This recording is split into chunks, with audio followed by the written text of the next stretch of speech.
আপোনালোকে দেখিবলৈ পাইছে আমাৰ গুৱাহাটী মেডিকেল কলেজৰ সন্মুখত প্ৰতিবাৰৰ দৰে ৰমজানৰ মাহত চেহেৰি আৰু ইফতাৰীৰ যি বন্দোবস্ত কৰা হয় বা ব্যৱস্থা কৰা হয় ৰোগীৰ লগত থকা আত্মীয়সকলৰ বাবে চেহেৰিৰ সম্পূৰ্ণ ব্যৱস্থা কৰা হয়। প্ৰতি বছৰে আজি এয়া 4 বছৰ ধৰি চলি আছে।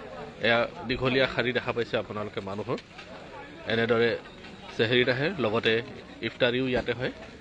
আৰু ইতিমধ্যে আজি 9 ৰোজাৰ চেহেৰি চলি আছে। বিভিন্ন প্ৰান্তৰ শকত ৰোগীৰ লগত যিবোৰ মানুহ থাকে, ৰোগীৰ লগত থাকিবলৈ কাৰোবাৰ লগত এজন, কাৰোবাৰ লগত দুজন, কাৰোবাৰ লগত 5জন পৰ্যন্তও থাকিব লগা হয়। সেই ব্যক্তিসকলে যাতে ৰাতি সুন্দৰভাৱে চেহেৰি কৰিব পাৰে, কাৰণ ইয়াতে নিশা ধৰি লওক 9-10 বজাত সাজ ৰাতিৰ যি ভাত আছে সেয়া হোটেলত সকলো ঠাইতে পোৱা যায়, কিন্তু চেহেৰিৰ ব্যৱস্থাটো তেনেকৈ পোৱা নাযায়। গতিকে চেহেৰিৰ ইয়াতে সদায় আমি আয়োজন কৰোঁ। এয়া দেখা পাইছে আপোনালোকে ভাতৰ ডেক্সি এটা শেষ হৈছে। এনেকৈ 5 ডেক্সি ভাত সদায় লাগে। মোটামুটি আপুনি ধৰি লওক 800ৰ পৰা 1000 মানুহে খাই আছে। এয়া আমাৰ যিবোৰ ইয়াতে আইটেম আছে, প্ৰথমতে এয়া দেখিবলৈ চেষ্টা কৰিছোঁ। ভাত আছে, দাইলৰ পাছতে এয়া মাছ ভজা আছে, চালাডত এই গাজৰ আছে, তিয়ঁহ আছে, তাৰপিছত এয়া জলকীয়া আছে, আচাৰ আছে, নিমখ আছে। এনেকৈ সকলোবোৰ বস্তু দি যিখিনি মানে চেহেৰিত হয় আৰু চেহেৰিত তেনেকৈ ধৰি লওক মাংস চাংস খাব নোৱাৰে কাৰণে আমাৰ ইয়াত মাছৰ ব্যৱস্থাটো সদায় থাকে। আৰু দাইলটো আমাৰ ইয়াতে খুবেই ধুনীয়া হয়। আজিলৈ যোনে খাইছে সকলোৱে কৈছে।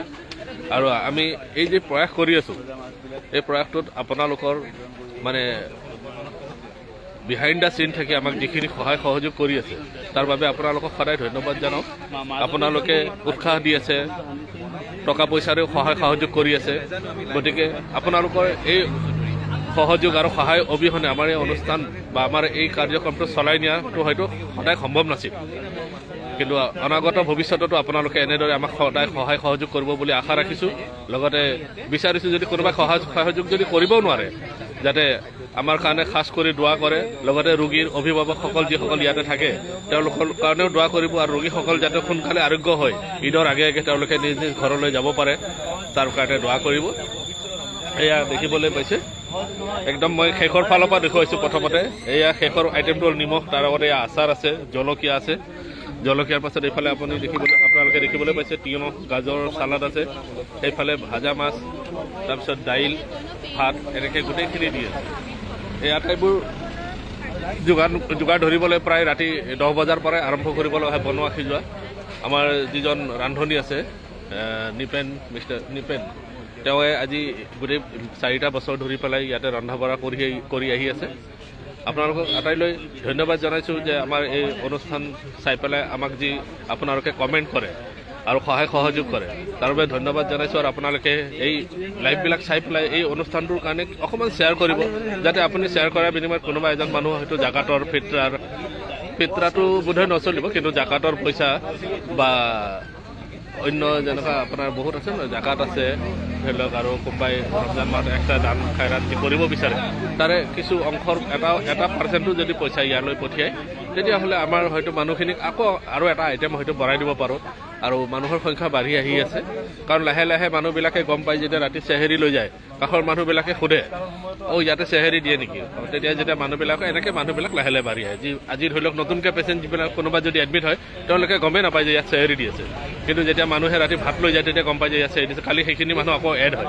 এনেকৈ মানুহখিনি বাঢ়ি গৈ থাকে। যোৱা বছৰ আমি প্ৰায় শেষ ৰমজানৰ আগে আগে 1200মান মানুহলৈ বিলাইছোঁ।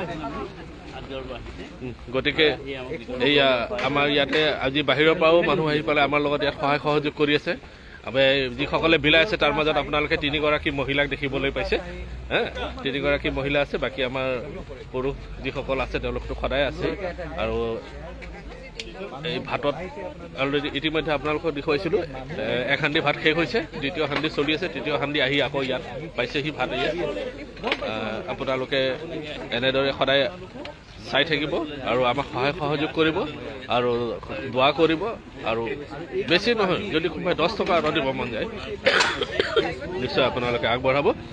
ইয়াৰ বিনিময়ত কি হয়, মানে 10 টকা এটা আহিলেও সেই 10 টকাটো ক'ত খৰচ হৈছে আপুনি নিশ্চয় দেখা পাব লাইভৰ যোগেদি, যে আপোনাৰ পইচাটো ক'ত লাগি আছে। গতিকে আপুনিতো ৰমজান মাহত যদি জাকাতৰ যোগ্য হয়, জাকাত যদি দিয়ে আপোনাৰ 2.5% ধনৰ ওপৰত, তাৰে যদি 2.5% যদি আপোনাৰ এনে কথা এটা কৈছোঁ, যদি আপোনাৰ 5,000 টকা ওলায়, তাৰ পৰা যদি 500 টকা ইয়াতে আপোনাৰ ভাল লাগিব। সেই 500 টকাত কিমান মানুহে ইয়াতে খাই আছে। এতিয়া বহুতে আমাৰ ইয়াতে আছে, কিছুমানে আহি চাউল দি থৈ যায়, কিছুমানে কণী দি থৈ যায়, তেনেকৈ বস্তু বাহানিও দি থাকে। এতিয়া দূৰত যিসকল ব্যক্তি আছে, আপোনালোকেতো ইয়াতে আহি পেলাই তেনেকৈ দিব নোৱাৰে, বা আপোনালোকে ইয়াতে আহি পেলাই অকণমান বোলে বিলাই দিওঁ, সেইটো সদায় সম্ভৱ নহয়। কিছুমান তথাপি আহি আছে, গতিকে আপোনালোকে যদি পাৰে কিবা এটা দি সাহায্য কৰিব, আৰু যদি নোৱাৰে সেইটোতো একো নাই। আপোনালোকৰ অমূল্য সম্পদ এটা আছে আপোনালোকৰ হাতত, সেইটো হৈছে আপোনালোকৰ দোৱা। আন্তৰিক ফালৰ পৰা অন্তৰেৰে দোৱা দিব, যাতে এই প্ৰয়াসটো আমি কণ্টিনিউ কৰি যাব পাৰোঁ, আৰু আগন্তুক বছৰবিলাক হয়তো এনেকৈ যাতে এইটো চলাই দিব পাৰোঁ, তাৰ বাবে আপোনালোকে যেন দোৱা কৰে, তাৰ কাৰণে অনুৰোধ জনাইছোঁ। এয়া দেখিছে, শাৰী এতিয়াও শেষ হোৱা নাই। এই পিছফাললৈ আপোনালোকে দেখা পাই আছে, মই দেখুৱাবলৈ চেষ্টা কৰিছোঁ। শাৰী এতিয়াও আছে, বহুতে ইয়াতে বহি বহি খাই আছে, আৰু কিছুমান যিসকলৰ বেছিকৈ মানুহ থাকে, 2-3জন, তেওঁলোকে ইয়াৰ পৰা ভাতটো কঢ়িয়াই লৈ যাই পেলাই তেওঁলোকে তাতে একেলগে চেহেৰি কৰে। গতিকে এইটো এনেকৈ প্ৰয়াসটো আমাৰ চলি আছে। আজি 9 ৰমজানৰ চেহেৰি চলি আছে, 9 ৰোজা হ'ব কালি। আজি মানে শুক্ৰবাৰ পৰিল, আজি শুক্ৰবাৰ 9 ৰোজা। আৰু আপোনালোকৰ পৰা বিচাৰিছোঁ সহায় সহযোগ, দোৱা, আশীৰ্বাদ, আৰু বহুতো অন্য ধৰ্মৰ মানুহ আহি ইয়াতে বহুত ধৰণৰ সহায় সহযোগ আমাক আগবঢ়াই আছে। যেতিয়া এজন মানুহ ভোকাতুৰ মানুহ বা এজন নিডি পাৰ্চনক যদি খাদ্য দিব পৰা যায়, তাতে ধৰ্মৰ কথা নাহে। কোন ধৰ্মৰ মানুহে খাইছে সেইটো কোনো মেণ্ডেটৰী নহয়, কেৱল এটাই কথা যে মানুহে খাইছে। ঈশ্বৰৰ সৃষ্টি, আটাইতকৈ মহান সৃষ্টি বুলি মানুহক কৈছে, আৰু মানুহে খাই আছে, সেইটোৱে ডাঙৰ কথা। নাম কি, কোন জাতি, কোন ধৰ্ম, সেইবিলাকৰ ইয়াত কোনো প্ৰশ্ন নাই। আমাৰ ইয়াতে বিভিন্ন ধৰ্মৰ মানুহ আহি ভাত লৈ যাইছে, আমাৰ ভাল লাগে।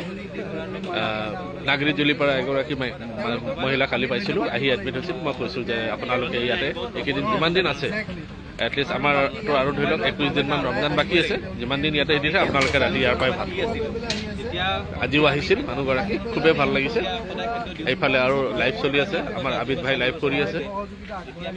এইটো দেখা পাইছে বাহিৰৰ পৰিৱেশ, এয়া গুৱাহাটী চিকিৎসা মহাবিদ্যালয়ৰ যিখন মূল গেটৰ ঠিক সন্মুখতে এই অনুষ্ঠান চলি আছে, আৰু বহুত ব্যক্তি ইয়াতে আহি বহি আছে। এজন মানুহ কণ্টিনিউ 2 ঘণ্টামান বিলাব নোৱাৰে, লাহে লাহে, সেইটো কাৰণে আকৌ মানুহ সলনি কৰাও হয়। আপোনালোকলৈ পুনৰবাৰ ধন্যবাদ জনাই এই লাইভ সামৰিবলৈ লৈছোঁ। ক'ত কৰে আপুনি?